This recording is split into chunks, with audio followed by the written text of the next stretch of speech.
ओम शांति। ओम शांति। ओम शांति। ओम शांति। ओम शांति। ओम शांति। आज 20 मई 2025 प्रातः मुरली बाप दादा मधुबन। बुद्धि से पहुंच जाएं डायमंड हॉल में बाप दादा के सभी। आज मीठी मधुर मुरली में बाबा ने बताया कि परिवर्तन कैसे होगा जब हम अपने संस्कारों को परिवर्तन करेंगे। जो हमारे 63 जन्मों के संस्कार हैं, जो विकारी संस्कार हैं, तमोगुणी संस्कार हैं, आसुरी संस्कार हैं, उन्हें हमें परिवर्तन करना है। और कौन से संस्कार लाने हैं? दैवी संस्कार लाने हैं, ईश्वरीय मत पर चलना है।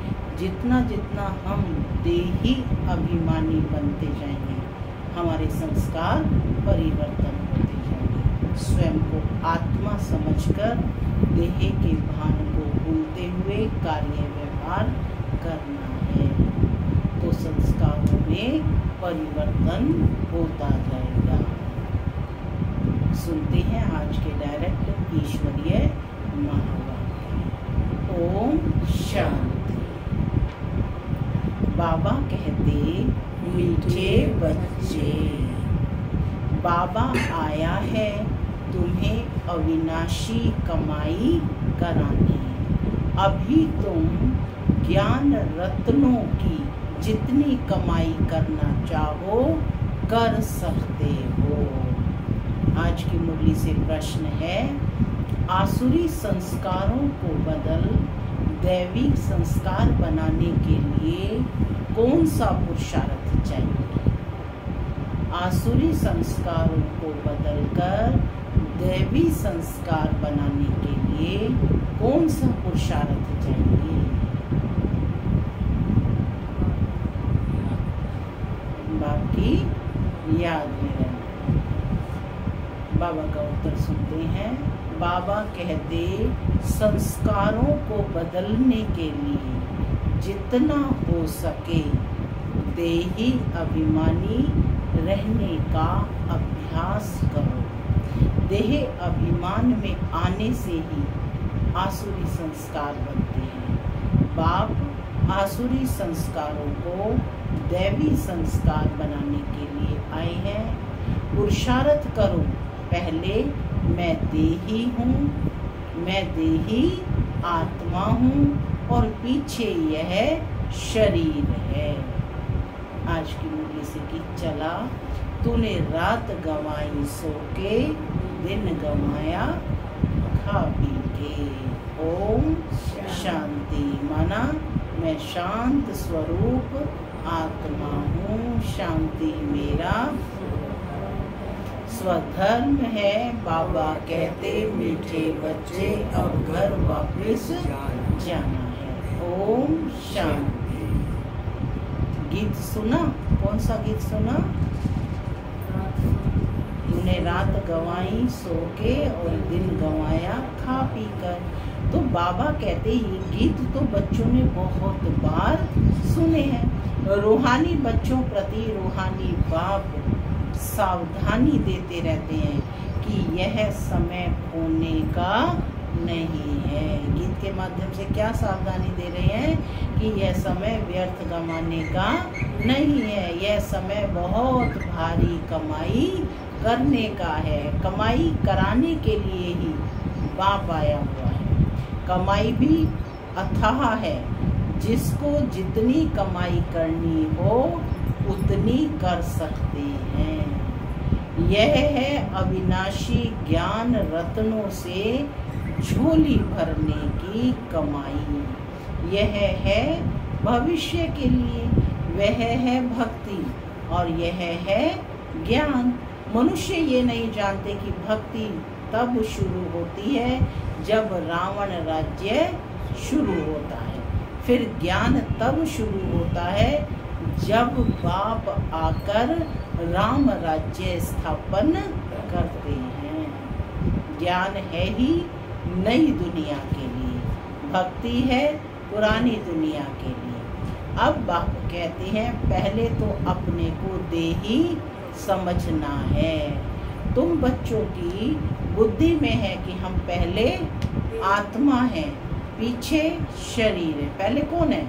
आत्मा है। हर एक में देखने भी पहले आत्मा को है, पीछे याद आए कि ये फलाना व्यक्ति है। ठीक है, पहले हम आत्मा है, पीछे शरीर है, परंतु ड्रामा प्लान अनुसार सब रॉन्ग हो गए हैं, इसलिए उल्टा समझ लिया है कि पहले हम देह हैं, फिर देही हैं। बाप कहते हैं यह तो विनाशी है, इसको तुम लेते और छोड़ते हो। संस्कार आत्मा में रहते हैं, देह अभिमान में आने से संस्कार आसुरी बन जाते हैं। फिर आसुरी संस्कारों को दैवी बनाने के लिए बाप को आना पड़ता है। यह सारी रचना उस एक रचता बाप की ही है। उनको सब फादर कहते हैं, जैसे लौकिक बाप को भी फादर ही कहा जाता है। बाबा और मम्मा ये दोनों अक्षर बहुत मीठे हैं। रचता तो बाप को ही कहेंगे।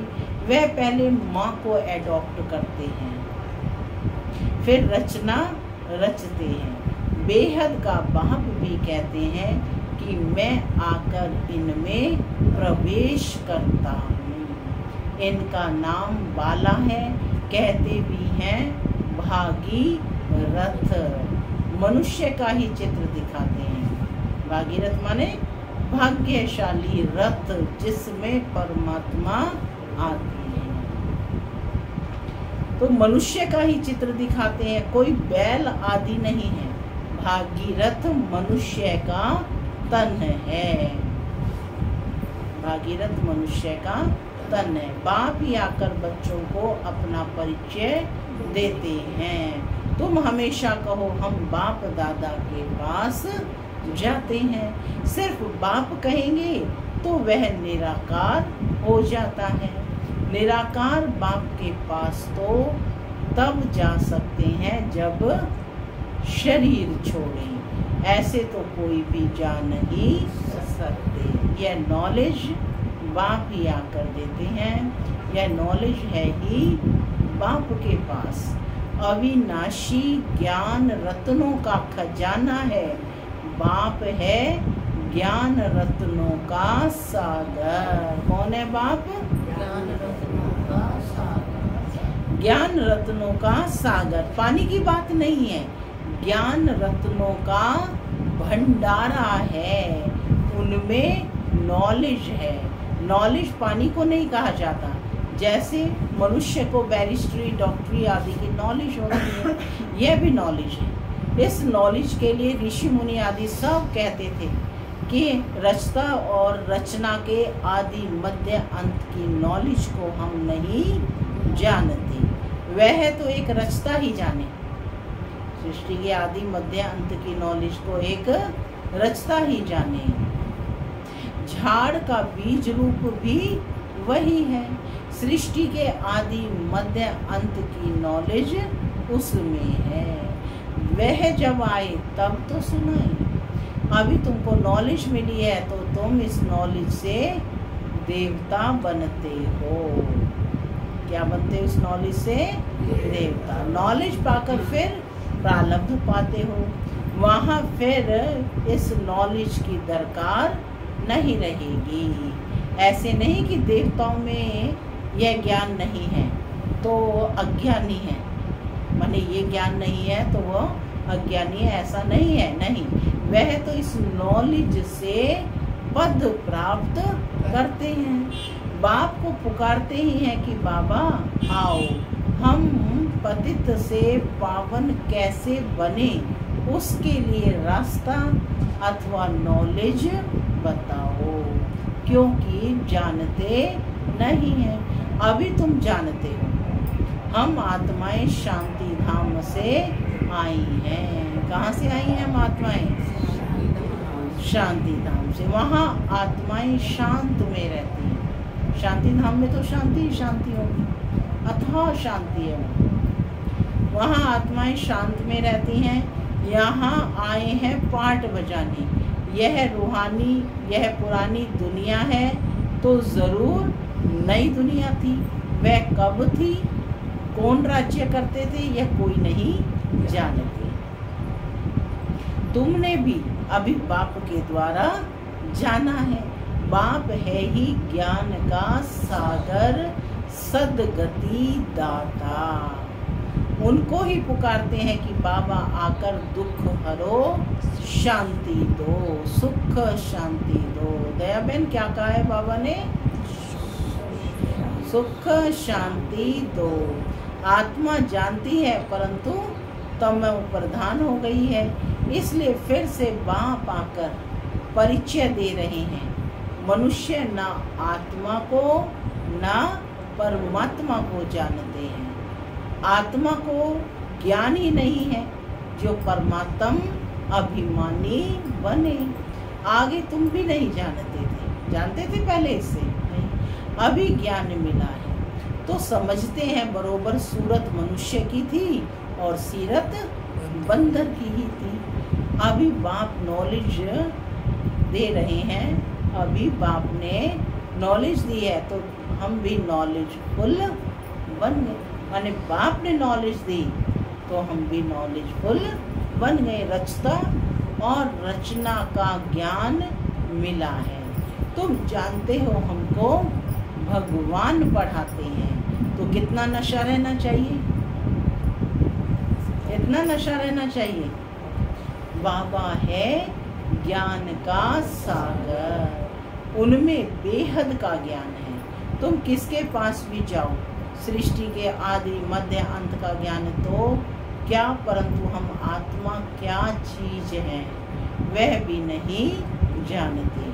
बाबा को याद भी करते हैं, दुख हरता सुख करता, फिर भी ईश्वरीय सर्वव्यापी कह देते हैं। याद करते हैं, कहते हैं कि वह कौन है, दुख हरता सुख करता, और फिर क्या कह देते हैं, ईश्वर सर्वव्यापी है। बाप कहते हैं ड्रामा अनुसार उन्हों का भी कोई दोष नहीं है। माया बिल्कुल ही तुच्छ बुद्धि बना देती है, कीड़ों को फिर गंध में ही सुख भासता है। बाप आते हैं गंध से निकालने। ये सृष्टि क्या है, रोरव नर्क है ना, तो बाबा कहते हैं बाप आए हैं इस गंध से निकालने। मनुष्य दल दल में फंसे हुए हैं, ज्ञान का पता ही नहीं है तो क्या करें, दुबन में फंस पड़े हैं, फिर उनको निकालना ही मुश्किल हो जाता है। निकाल कर आधा पौना तक ले जाओ फिर भी हाथ छुड़ाए गिर पड़ते हैं। कई बच्चे औरों को ज्ञान देते देते स्वयं ही माया का थप्पड़ खा लेते हैं। माने जिनको लाए वो तो ज्ञान में आ रहे हैं और खुद घर बैठ गए, ऐसे बहुत हैं। तो बाबा कहते हैं कि कई बच्चे औरों को ज्ञान देते देते स्वयं ही माया का थप्पड़ खा लेते हैं, क्योंकि बाप के डायरेक्शन के विरुद्ध कार्य कर लेते हैं। माया का थप्पड़ क्यों लगा, क्योंकि बाप की डायरेक्शन के विरुद्ध, माने श्रीमत के विरुद्ध कार्य कर लेते हैं। दूसरों को निकालने की कोशिश करते और खुद गिर पड़ते हैं, फिर उनको निकालने में कितनी मेहनत हो जाती है, क्योंकि माया से हार खा जाते हैं। उनको अपना पाप भी अंदर खाता है, माने अपने अंदर में ग्लानि होती है। माया की लड़ाई है ना, अभी तुम युद्ध के मैदान में हो, वह है बाहुबल से लड़ने वाली हिंसक सेनाएं और तुम हो अहिंसक। तुम राज्य लेते हो अहिंसा से। हिंसा दो प्रकार की होती है ना, एक है काम कटारी चलाना और दूसरी हिंसा किसको, मारना पीटना। तुम अभी डबल अहिंसक बनते हो। यह ज्ञान बल की लड़ाई कोई नहीं जानते। अहिंसा किसको कहा जाता है यह भी कोई नहीं जानते। भक्ति मार्ग की सामग्री कितनी भारी है। गाते भी हैं पतित तो पावन आओ, परंतु कैसे आकर पावन बनाता हूँ ये कोई नहीं जानती। गीता में ही भूल कर दी है, जो मनुष्य को भगवान कह दिया है। शास्त्र मनुष्यों के पीछे बनाए हैं, शास्त्र तो बाद में बनाए ना, मनुष्य ही पढ़ते हैं। देवताओं को शास्त्र पढ़ने की दरकार नहीं, वहाँ कोई शास्त्र नहीं होते हैं। ज्ञान भक्ति और पीछे है वैराग्य। ज्ञान भक्ति और फिर पीछे है वैराग्य, है ना। ज्ञान की प्राप्ति होने पर किसका वैराग्य होता है? किसका वैराग्य है? भक्ति का। पुरानी दुनिया का वैराग्य, पुराने संस्कारों का वैराग्य, पुरानी देह का वैराग्य है, पुराने शरीर का वैराग्य है। बाप कहते हैं इन आँखों से जो कुछ देखते हो वह नहीं रहेगा। इस सारी छीछी पुरानी दुनिया से अब वैराग्य है। बाकी नई दुनिया का तुम दिव्य दृष्टि से साक्षात्कार करते हो। तुम पढ़ते ही हो नई दुनिया के लिए। यह पढ़ाई कोई इस जन्म के लिए नहीं है, और जो भी पढ़ाई है वह होती है उसी समय उसी जन्म के लिए।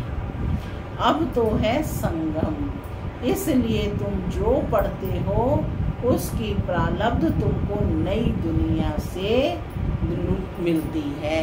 ये प्रारब्ध जो पढ़ाई है इसका फल कहाँ मिलेगा? नई दुनिया में मिलता है। बेहद के बाप से कितनी बड़ी प्रारब्ध तुमको मिलती है। कितनी बड़ी प्रारब्ध? 21 जन्मों की। एक जन्म, एक में भी कितना रहा है ये, हा? और कमाई 21 जन्मों की। बेहद के बाप से बेहद सुख की प्राप्ति होती है। जैसे इस दुनिया में कहते हैं ना, इतना कमाए कि 7 पीढ़ियां बैठ कर।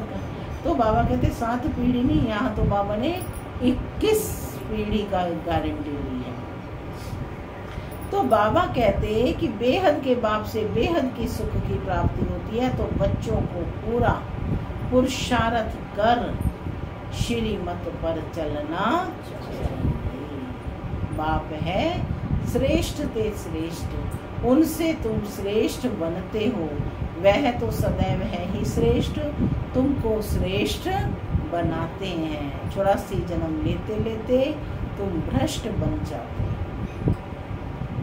बाप कहते हैं मैं तो जन्म मरण में नहीं आता हूँ, मैं अभी भाग्यशाली रथ में प्रवेश करता हूँ, जिसको तुम बच्चों ने पहचाना है। तुम्हारा भी छोटा झाड़ है, झाड़ को तूफान भी बहुत लगते हैं ना। पत्ते झड़ते रहते हैं, ढेर फूल निकलते हैं, फिर फूल तूफान लगने से गिर पड़ते हैं। कोई अच्छी रीति फल लग जाते हैं और फिर भी माया के तूफान से गिर पड़ते हैं। माने कोई अच्छी रीति भी फल लग जाते हैं, लेकिन फिर भी जब हवा का बड़ा झोंका तूफान का आता है तो गिर पड़ते। माने कोई भी परिस्थिति आई और सबसे पहले क्या छोड़ेंगे? क्लास में आना ही छोड़ेंगे, ज्ञान छोड़ेंगे। तो बाबा कहते कि कोई अच्छी रीति फल लग जाते हैं तो भी माया के तूफान से गिर पड़ते हैं। माया का तूफान बहुत तेज है, उस तरफ है बाहुबल और इस तरफ है योग बल अथवा याद का बल। तुम याद अक्षर पक्का कर लो। कौन सा अक्षर पक्का करने की कह रहे हैं बाबा? याद, क्योंकि याद से ही क्या होगा? पाप कर्म विनाश होंगे। वो लोग योग योग अक्षर कहते रहते हैं, तुम्हारी है याद। चलते फिरते बाप को याद करते हो, इसको योग नहीं कहेंगे। योग अक्षर सन्यासियों का नामी ग्रामी है। हर एक प्रकार के योग सिखाते हैं। बाप कितना सहज बतलाते हैं। उठते बैठते चलते फिरते बाप को याद करो। तुम आधा कल्प के आशिक हो। कौन बैठे हो? सब आशिक बैठे हैं आधा कल्प के। तो बाबा कहते कि तुम आधा कल्प के आशिक हो, मुझे याद करते आए हो, अब मैं आया हूँ। आत्मा को कोई भी नहीं जानते, इसलिए बाप आकर रियलाइज कराते हैं, अनुभूति कराते हैं। यह भी बड़ी समझने की बड़ी महीन बात है। आत्मा अति सूक्ष्म और अविनाशी है ना आत्मा विनाश होने वाली है, ना उनका पार्ट विनाश हो सकता है। ये बातें मोटी बुद्धि वाले मुश्किल समझ सकते हैं, शास्त्रों में भी ये बातें नहीं हैं। तो यहाँ तो सारे कम बैठे हैं, महीन बुद्धि वाले बैठे हैं। तुम बच्चों को बाप को याद करने की बहुत मेहनत करनी पड़ती है। ज्ञान तो बहुत सहज है, बाकी विनाश काले प्रीत बुद्धि और विपरीत बुद्धि, यह याद के लिए ही कहा जाता है। याद अच्छी है तो प्रीत बुद्धि कहा जाता है। प्रीत भी अव्यभिचारी चाहिए। प्रीत भी कैसी चाहिए? अव्यभिचारी, माना एक के साथ। अपने से पूछना है कि हम बाबा को कितना याद करते हैं। यह भी समझते हैं कि बाबा से प्रीत रखते रखते जब कर्मातीत अवस्था होगी तब ये शरीर छूटेगा और लड़ाई लगेगी। जितना बाप से प्रीत होगी तो तमो प्रधान से सतो प्रधान बन जाएंगे। इम्तिहान तो एक ही समय होगा ना, जब पूरा समय आता है, सबकी प्रीत बुद्धि हो जाती है, उस समय फिर विनाश होता है। जब तक झगड़े आदि लगे रहते हैं, विलायत वाले भी समझते हैं कि अभी मौत सामने है, कोई प्रेरक है जो हमसे बॉम्ब्स बनवाते हैं, परंतु कर क्या सकते हैं। ड्रामा की नूंद है ना, अपनी ही साइंस बल से अपने कुल का मौत लाते हैं। बच्चे कहते हैं पावन दुनिया में ले चलो, तो शरीरों को थोड़े ही ले जाएंगे, क्या शरीर जाएंगे? बाप कहते मैं कालों का काल हूँ ना। ये बातें कोई नहीं जानती। गाया हुआ है कि मिर्वा मौत मलुक का शिकार। वह कहते विनाश बंद हो, शांति हो जाए। अरे शांति, विनाश बगैर सुख शांति कैसे स्थापन होगी। इसलिए बाबा कहते चक्र पर जरूर समझाओ। किस पर सेवा करने के लिए कह रहे हैं बाबा? चक्र पर जरूर समझाओ। अभी स्वर्ग के गेट खुल रहे हैं। बाबा ने कहा है कि इस पर भी एक पुस्तक छपाओ, गेटवे टू शांति धाम सुख धाम। इनका अर्थ भी नहीं समझेंगे, बहुत सहज है, परंतु कोटों में कोई मुश्किल समझते हैं। तुमको प्रदर्शनी आदि में कभी दिल शिकस्त नहीं होना चाहिए। प्रजा तो बनती है ना, मंजिल बड़ी है, मेहनत लगती है, मेहनत है याद की, उसमें बहुत फेल होते हैं। याद भी अव्यभिचारी चाहिए। माया घड़ी घड़ी बुला देती है। मेहनत बगैर थोड़े ही विश्व के मालिक बन सकते हैं। पूरा पूरा पुरुषार्थ करना चाहिए। हम सुख धाम के मालिक थे, अनेक बार चक्र लगाया है, अब बाप को याद करना है, परंतु माया बहुत विघ्न डालती है। बाबा के पास सर्विस के सब समाचार आते हैं। आज विद्वत मंडली को समझाया, आज यह किया। ड्रामा अनुसार माताओं का नाम बाला होना है। तुम बच्चों को ये ख्याल रखना है और आगे माताओं को आगे करना है। यह है चैतन्य दिल वाला मंदिर। तुम चैतन्य में बन जाएंगे, फिर तुम राज्य करेंगे। भक्ति मार्ग के आदि नहीं रहेंगे, भक्ति मार्ग के मंदिर आदि रहेंगे नहीं। अच्छा, मीठे मीठे सिटी लगे बच्चों प्रति माता पिता याद प्यार और गुड मॉर्निंग। रूहानी बाप की रूहानी बच्चों को नमस्ते। हम रूहानी बच्चों की रूहानी माता पिता बाप दादा को याद प्यार मॉर्निंग और नमस्ते नमस्ते। सदा रहो हंसते।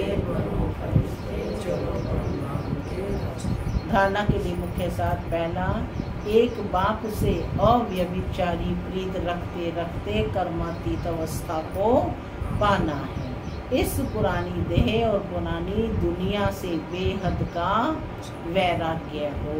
दूसरा, कोई भी कर्तव्य बाप के डायरेक्शन के विरुद्ध नहीं करना है। युद्ध के मैदान में कभी हार नहीं खानी है, डबल अहिंसक बनना है। आज का वरदान है, शुभ भावना से सेवा करने वाले अपकारियों पर उपकारी भव। अपकारियों पर भी उपकारी भव। जैसे बाप अपकारियों पर उपकार करते हैं, ऐसे आपके सामने कैसी भी आत्मा हो, लेकिन अपने रहम की वृत्ति से शुभ भावना से उसे परिवर्तन कर दो। यही है सच्ची सेवा। जैसे साइंस वाले रेत में भी खेती पैदा कर देते हैं, ऐसे साइलेंस शक्ति से रहम दिल बन अपकारियों पर भी उपकार कर धरनी को परिवर्तन करो। स्व परिवर्तन से, शुभ भावना से कैसी भी आत्मा परिवर्तन हो जाएगी, क्योंकि शुभ भावना सफलता अवश्य प्राप्त कराती है। स्लोगन है, रूहानी रॉयल्टी और प्योरिटी की स्लोगन है, ज्ञान का सिमरण करना ही सदा हर्षित रहने का आधार है। ज्ञान का सिमरन करना ही सदा हर्षित रहने का आधार है। अव्यक्त इशारे हैं, रूहानी रॉयल्टी और प्योरिटी की पर्सनैलिटी धारण करो। आप ब्राह्मणों जैसी रूहानी रॉयल्टी पर्सनैलिटी सारे कल्प में और किसी की भी नहीं है, क्योंकि आप सब की पर्सनैलिटी बनाने वाला ऊंचे ते ऊंचा स्वयं परम आत्मा है। आपकी बड़े ते बड़ी पर्सनैलिटी है। स्वप्न व संकल्प में भी संपूर्ण प्योरिटी। इस प्योरिटी के साथ साथ चेहरे और चलन में रूहानियत की भी पर्सनैलिटी है। अपनी इस पर्सनैलिटी में सदा स्थित रहो तो सेवा स्वतः होगी। ओम शांति।